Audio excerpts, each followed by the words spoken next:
Is there anybody who's inspired you yourself as a role model who's been working in IT that you thought, actually, that looks like a great career, and she's an inspiring woman or male, for example? I've thought about this. That I tend to be inspired by women who have really believe in something, who are passionate, who've been successful, but also within the context of having a normal life. So married with children, etc. And I haven't really found many of those in technology, to be honest with you. But I do travel hopefully, and as I become more senior in my role in NHS England, I'm hoping that I can maybe inspire my kids certainly, and other the younger people to try and move into a career in IT.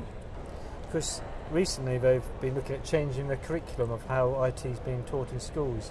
I mean, what are your thoughts about using things like the Raspberry Pi, for example, in schools? And do you think that's a good idea?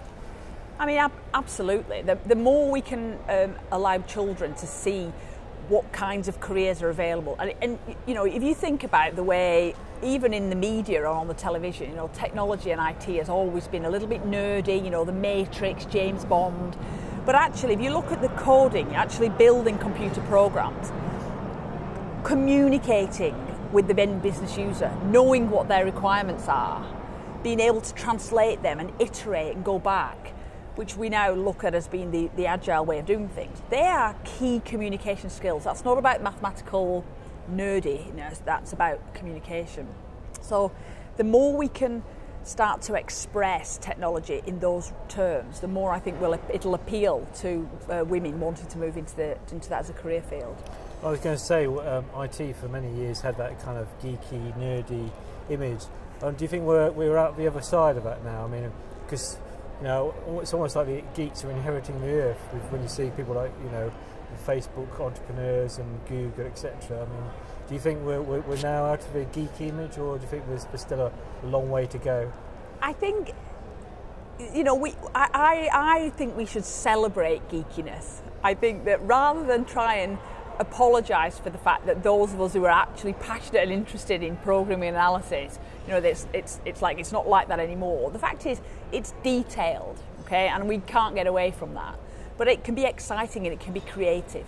So breaking down a business problem right down to its basic components and then rebuilding that up through a computer program is actually quite creative and exhilarating, because when you see that what you've built is making a difference, for example, to the way patients are accessing their records or booking appointments, the impact is actually quite cultural, quite stimulating, and it's not, that's where it moves away from the geekiness.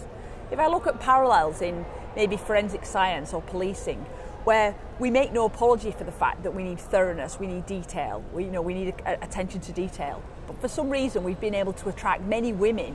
We've got a much more gender balance in those careers. I think that's what we need to be doing more with technology. I mean, what would you say to a young woman who's looking at possibly moving into IT as a career? I mean, what advice would you give her? I think that in this day and age, it's the new big growth industry.